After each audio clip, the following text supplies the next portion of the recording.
Hello everyone. Welcome to TrackHr. Today we will learn how to check live location of employees in TrackHr app. To check live location in TrackHr, first open TrackHr.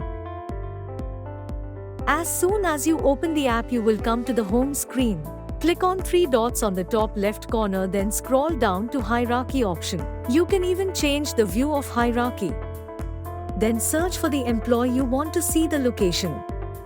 Click on the profile of that employee and scroll down to View Timeline option. After clicking on View Timeline, the current location of the employee will be visible to you. You can even see the point-to-point location of that employee.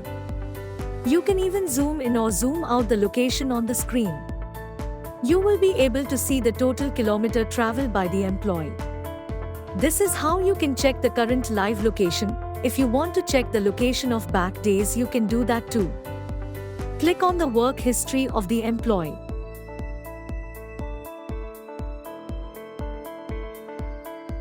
Then click on the date you want to see the location.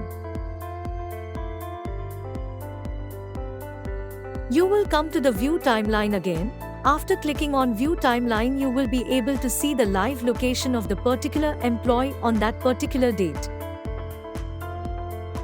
In these few simple steps, you will be able to see the live location of an employee.